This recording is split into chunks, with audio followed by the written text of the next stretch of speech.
bonjour et bienvenue dans cette conférence.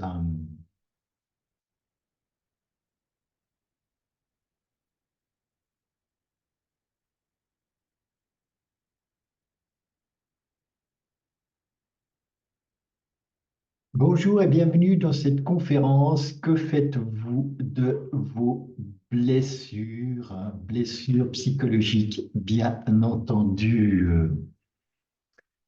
Comment allez-vous? J'ai la patate. Je suis super heureux et dynamique de vous expliquer ce qu'il en est au niveau de nos blessures, l'impact qu'elles ont sur notre vie, sur nos comportements et dans tous les domaines de notre vie. Merci d'inscrire toutes vos questions sous cette vidéo ou de les envoyer directement lorsque je vous donnerai mes coordonnées. Nos blessures sont là pour nous faire évoluer spirituellement. Lorsque j'ai entendu cette phrase de Lise Bourbeau il y a à peu près 35 ans, en arrière, l'auteur du best-seller des 5 blessures qui nous empêchent d'être soi-même, ça a été un déclic pour moi. Notre âme a choisi nos justes parents pour évoluer spirituellement. Oui, vous entendez, spirituellement et non pas matériellement, au niveau de l'ego, au niveau du mental et autres, mais au niveau de l'âme. C'est lors du plan d'incarnation que se faisant 3 mois avant notre conception que notre âme choisit les blessures qu'elle voudra expérimenter. Que faites-vous de vos blessures? 1. Les reconnaissez-vous? 2. Les niez-vous? Prenez un moment pour en prendre conscience. Qui suis-je? Je suis Cédric Dupont, que je vais accompagner à la guérison holistique et ça fait depuis 20 ans que je pratique mon métier durant lequel j'ai accompagné plus de 6000 personnes. Ma vision holistique signifie je regarde la globalité. Holis, c'est le tout. Par rapport à la médecine traditionnelle qui s'occupe juste du symptôme et qui nous considère comme un sac d'os, déconnecté de notre âme, nos pensées, nos émotions, eh bien, je regarde si au niveau du physique, il y a des traumatismes, s'il y a des carences, quelles sont les croyances que vous racontez ou qui sont l'inconsciemment qui tournent en arrière-fond dans votre inconscient, quelles sont les histoires que vous racontez également, les émotions, si vous dissociez vos émotions, si vous ravalez vos émotions, si vous avez un problème énergétique, des choses qui vous collent au basket, si vous êtes à côté de vos pompes, si vous êtes connecté, attaché à l'énergie de quelqu'un d'autre, dans l'énergie de quelqu'un d'autre, si votre aura est déchiré, etc. Il peut y avoir plein de perturbations qui nous génèrent plein de problèmes.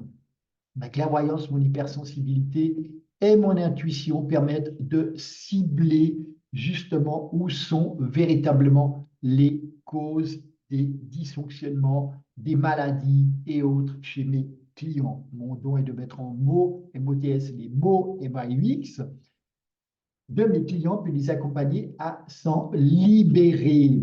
J'accompagne particulièrement les personnes épuisées ou en burn-out, souffrant de fibromyalgie ou de douleurs chroniques ou dépressives à se retrouver et augmenter leur confiance et leur vitalité.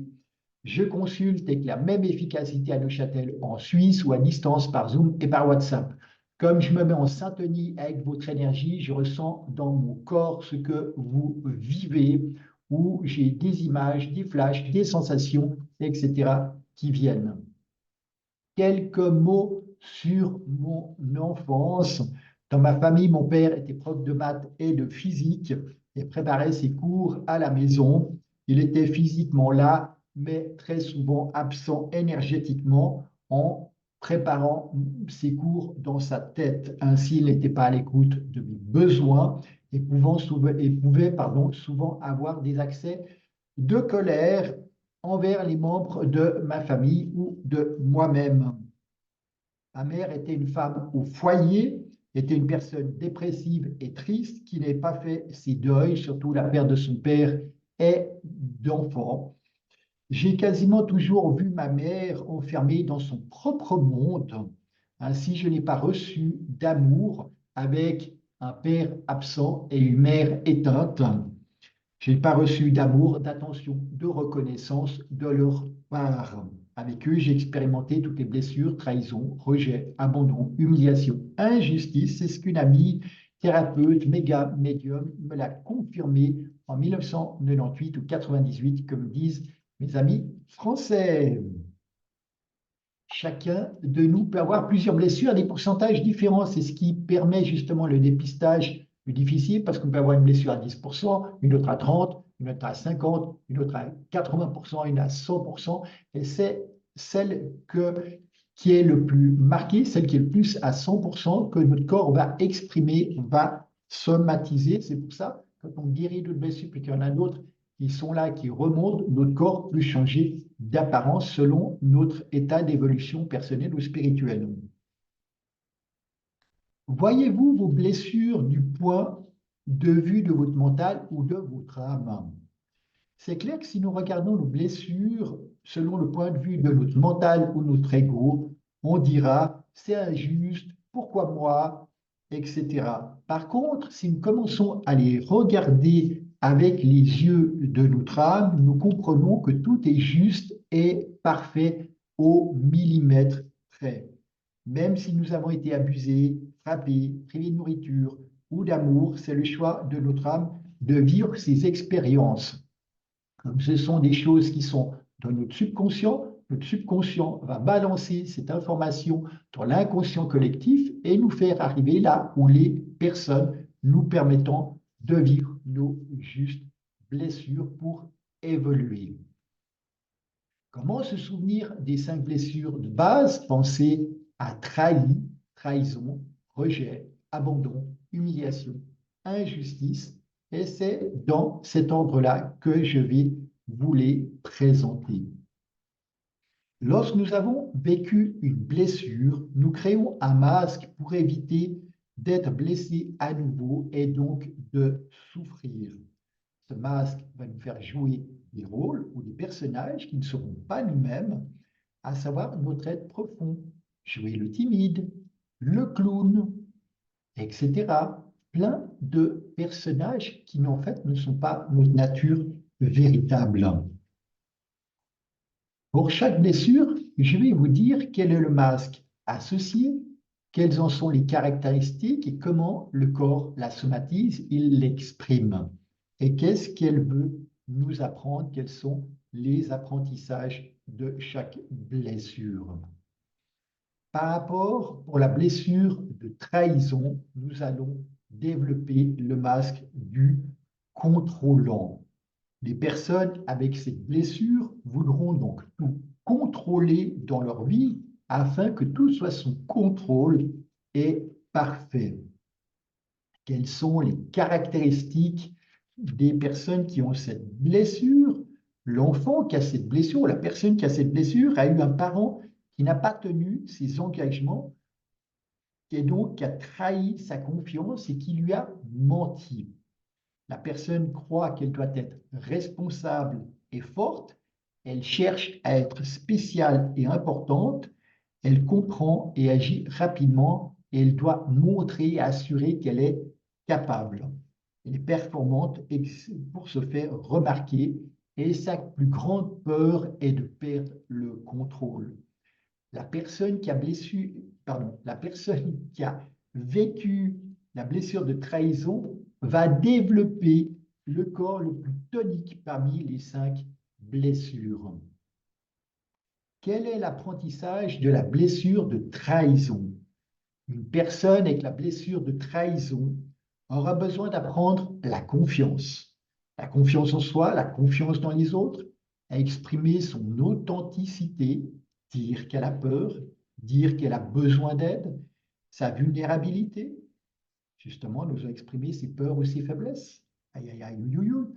Oser exprimer son intégrité, par exemple, comment agir avec respect et honnêteté, fidèle à ses valeurs. Par rapport à la blessure de rejet, cette personne va développer le masque du fuyant. Qu'est-ce que c'est? C'est comme une anguille. Cette personne aura de la difficulté à trouver la place dans sa société, elle aura envie de fuir toutes les difficultés. Intéressant de constater que quasiment tous les thérapeutes, médiums, chamans, guérisseurs, etc., qui sont différents, atypiques, etc., ont souvent cette blessure de rejet et doivent s'autoriser d'exister en se sentant donc différents des autres personnes, oser se montrer, oser se dévoiler, justement s'exhiber, se mettre sur les réseaux sociaux, oser montrer leur valeur, la belle personne qu'elles sont. Quelles sont les caractéristiques justement de la blessure du rejet? Une personne qui a cette blessure va donc souvent fuir la réalité matérielle, ses responsabilités, ses émotions, son incarnation, l'incarner, donc fuir son corps physique, l'argent et la sexualité. C'est clair que si vous avez cette blessure de rejet mais qui n'est pas à 100%, peut-être c'est des choses que vous dites, mais peut-être certaines choses me correspondent et pas d'autres. Une personne avec cette blessure aura peur d'être jugée, peur de prendre sa place ou trop de place et peur de se montrer, d'être visible. Donc, elle préfère souvent d'être transparente, absente. Elle aura de la difficulté à se mettre en avant, à parler de ses services, de ses dons, de ses capacités. Elle est perfectionniste, intellectuelle et se croit incomprise et sa plus grande peur est la panique. Le corps du client sera contracté, étroit, mince ou fragmenté, montrant souvent un refus d'incarnation. Quels sont les apprentissages par rapport à la blessure de rejet? Personne avec la blessure de rejet aura besoin d'apprendre à s'accueillir, à s'accepter, à se valider comme elle est, qui elle est, avec tous ses défauts et ses qualités, avec toutes ses parts d'ombre et de lumière. Et souvent, la personne, justement, qui a la blessure de rejet, eh bien, elle aura des parts d'ombre importantes. Et l'ombre, c'est Carl Gustav Jung qui nous parle le premier, c'est tout ce que nous ne reconnaissons pas, tout ce que nous n'acceptons pas, nous le mettons dans l'ombre. Et finalement, c'est cette ombre qui nous manipule. Ça peut être une énorme colère, ça peut être de la domination, de la manipulation, du mensonge, une blessure, etc. Tout ce qu'on refuse, tout ce qu'on nie, tout ce qu'on rejette, eh bien, justement, ça, eh bien, ça compose notre ombre. Amusant, tout ce qu'on rejette, justement. Et ceux qui ont une blessure de rejet sont très forts à rejeter des parties d'eux-mêmes. Donc, c'était une de mes blessures principales. Qu'en est-il par rapport à la blessure d'abandon? La blessure d'abandon, dans cette blessure, nous allons développer le basque du dépendant, le dépendant surtout affectif. Une personne avec cette blessure a tellement peur d'être abandonnée qu'elle pourrait être étouffante dans sa relation de couple. Elle pourra par exemple envoyer 20, 30, 40, 50 SMS par jour à son partenaire et celui-ci en aura tellement marre, se sentira tellement étouffé. Qu'est-ce qu'il va faire? Qu'il va mettre un terme à la relation. Et la personne avec la blessure d'abandon ben, vivra sa blessure comme une prédiction. Elle se trouvera abandonnée à nouveau. Et oui, les choses se reproduisent tant qu'on décide pas de les reconnaître, c'est de les accueillir et de s'en occuper. Quelles sont les caractéristiques de la blessure d'abandon? C'est une personne qui va se reposer principalement sur les autres et avoir peu d'initiative. Elle utilisera souvent un vocabulaire tel que absent, seul, je ne supporte pas. Bien des couples vivent dans des situations de dépendance affective, de peur d'être abandonnés, de vivre seul et de souffrir de solitude. Oui, la solitude mal vécue, c'est-à-dire une solitude qui n'est pas choisie, provient de la blessure d'abandon. Les personnes âgées, les personnes veuves souffrent particulièrement de cette solitude. Leur partenaire les a abandonnés et elles se sentent seules. La solitude est la plus grande peur du dépendant, c'est sa plus grande souffrance également. Le corps du dépendant sera long, mince et flasque. C'est lui qui va le plus manquer de tonicité parmi les 5 blessures. Quels sont les apprentissages de la blessure d'abandon? Une personne avec la blessure d'abandon aura le plus besoin d'apprendre à se soutenir, j'ai envie de dire, à s'auto-coacher, à découvrir son coach intérieur, à se motiver par elle-même, être présente pour elle-même, au lieu de chercher le soutien à l'extérieur, de vouloir que les autres comblent ses propres vides. Ça peut être super intéressant pour les personnes qui ont cette blessure de vous prendre un coach mental, un coach sportif, un coach holistique, etc., pour voir comment il vous pose des questions et par la suite d'intégrer sa manière de vous questionner pour que petit à petit, vous appreniez à développer votre propre coach en disant, bah, tiens, si vous m'avez moi comme coach, bah, Cédric, dans cette situation, qu'est-ce qu'il me dirait?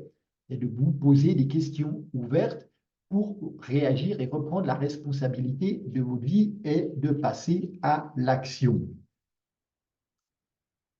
Qu'en est-il au niveau de la blessure d'humiliation? Pour la personne qui a la blessure d'humiliation, elle va développer le masque du masochiste. Une personne ayant cette blessure va vivre des situations dévalorisantes, humiliantes, lui faisant vivre de la honte ou du dégoût. Oui, honte et dégoût, c'est très relié à la blessure d'humiliation. Quelles sont les caractéristiques de la blessure d'humiliation? La personne qui souffre d'humiliation oublie ses propres besoins pour ne penser qu'à ceux des autres. Aime ton prochain, mais il oublié que c'était aussi comme soi-même et à la hauteur que nous nous aimons, nous pouvons réellement aimer les autres. C'est souvent une personne très généreuse, une personne dans le cœur, toujours prête à rendre service, même au-delà de ses limites. Elle ne se respecte pas, ne s'écoute pas, elle peut avoir des problématiques physiques et autres, et parce qu'elle va tirer justement jusqu'au bout de sa force, de son énergie. En plus, elle ne reconnaît pas son diamant intérieur, elle prend sur elle les responsabilités, les engagements des autres avant qu'elle lui demande. C'est une blessure qui a un grand rapport avec la nourriture et la sexualité, avec le plaisir ou le déplaisir, avec le besoin de compensation. Oui, lorsque nous avons cette blessure, c'est aussi ma blessure principale, eh bien, on va compenser par de l'alimentation ou de la sexualité nos frustrations, nos manques affectifs, nos vides intérieurs. La plus grande peur est la liberté. Elle ne se sent pas libre à cause des nombreuses contraintes et obligations qu'elle se crée elle-même. Elle pense ne pas pouvoir suivre ses désirs, ses rêves ou ses envies. Elle se met ses propres contraintes, très fort à se mettre ses propres contraintes. Une personne avec la blessure d'humiliation va avoir un corps physique plus enveloppé que les personnes ayant de blessures, un peu comme le corps du Bouddha. Elle aura souvent honte de son propre corps. Elle déteste son corps. Quels sont les apprentissages de la blessure d'humiliation? Donc, vous avez compris que la personne qui a la blessure d'humiliation, c'est souvent elle qui souffre d'embonpoint, de surpoids pondéral. Donc, quels sont les apprentissages de la blessure d'humiliation? La personne devra apprendre à se respecter et surtout à se faire respecter, à oser dire non. Elle devra apprendre à reconnaître sa valeur et à s'honorer, par exemple, en mettant la priorité sur elle et ses besoins. Par rapport à la blessure d'injustice, qu'en est-il? Celle-ci va développer, cette personne qui a la blessure d'injustice va développer le masque du rigide. Qu'est-ce que ça signifie? Quelles sont les caractéristiques en fait de la blessure d'injustice? Une personne ayant cette blessure va développer soit une rigidité mentale ou en n'acceptant pas ou peu les idées des autres, soit développer une rigidité corporelle et manquer de souplesse physique. Elle va voir les autres, le monde et sa vie comme injuste. Elle se sentira particulièrement victime en rejetant la responsabilité sur les autres, les parents, le patron, le chef, le partenaire, le thérapeute, etc. À l'opposé, lorsqu'elle sera focalisée sur la justice, il faudra que tout soit parfaitement millimétré. La plus grande peur du rigide est la froideur. Le rigide se croit une personne chaleureuse qui fait son possible pour que tout soit juste et harmonieux autour d'elle. Pourtant, son attitude est souvent sèche et raide, surtout lorsqu'il se sent accusé injustement. Elle dégage alors de la froideur. Quels sont les apprentissages de la blessure d'injustice? La personne ayant cette blessure devra apprendre à ouvrir son cœur et à faire preuve de flexibilité.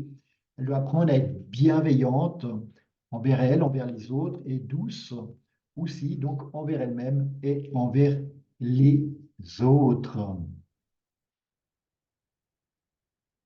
Qui, en fait, nous blesse ou ravive la blessure ou les blessures? Il est important de remarquer que les blessures que nous avons vécues viennent de notre enfance et que ce sont souvent nos parents qui nous ont blessés. Aujourd'hui, nous tombons en tant qu'adultes amoureux de quelqu'un car nous avons le fantasme qu'il va nous guérir de nos blessures. En fait, le conjoint va appuyer inconsciemment sur nos blessures, les raviver, et ce qui nous permet de les conscientiser afin de pouvoir les guérir si nous en reprenons la responsabilité de nos douleurs, bien entendu. Quand nous disons que notre conjoint nous a fait mal, c'est qu'il a en fait juste ravivé des blessures du passé. J'adore cet exemple, l'exemple du jus de citron. Imaginez que vous soyez coupé sur le bras et que votre partenaire mette en fait du jus de citron. Qui a créé la blessure? Est-ce que c'est le jus de citron ou le coup de couteau? Ben, c'est le coup de couteau. Et le conjoint est là comme du citron à vous montrer qu'en fait, il y a des blessures qui ne sont pas en fait cicatrisées jusqu'au bout. Et finalement, la pire personne qui peut encore très souvent nous blesser, c'est nous-mêmes. Nous pouvons en fait nous rejeter nos projets, nos rêves. Nous pouvons nous trahir la belle personne que nous sommes en nous mentant. Nous pouvons nous abandonner en abandonnant aussi nos rêves, nos projets. Nous pouvons nous humilier en justement en nous ridiculisant, en nous dévalorisant lorsque nous parlons des autres, de nos services, de nos projets, de nos rêves, et nous pouvons être injustes envers nous-mêmes si nous sommes trop durs ou cassants envers nous-mêmes. Voilà, j'arrive au bout de cette conférence et là, merci de mettre vos commentaires sous cette vidéo. J'y répondrai avec grande joie ou si vous m'envoyez à mes coordonnées personnelles. Je vous offre un bilan de 30 minutes afin de mettre en mots MOTS vos mots MAUX et de trouver la véritable origine de vos dysfonctionnements, de vos blessures, de vos douleurs, de vos maladies. Prenez rendez-vous avec le lien suivant qui vous sera mis sous le chat. C'est mon cadeau afin de mettre en mots la véritable origine de vos dysfonctionnements niveau santé, relations, argent, sexualité, travail, etc. Et vous trouverez le lien sous cette vidéo. Voici mes coordonnées si vous voulez m'écrire à titre personnel. Si vous avez des questions personnelles, mon téléphone en Suisse, plus 41 76 335 25 48, mon mail cédricdupont@bluewin.ch et mon site internet cédricdupont.ch. Voilà, voilà, j'arrive au bout de cette conférence et je vous remercie d'avoir suivi jusqu'au bout. Merci de la partager abondamment, de la liker envers toutes les personnes qui souhaitent mieux comprendre et apprendre qu'est-ce que sont nos blessures, quels sont les apprentissages, les masques, les rôles que nous jouons avec chaque blessure. Prenez soin de vous, vous êtes magnifiques et je vous dis à tout bientôt. Au revoir.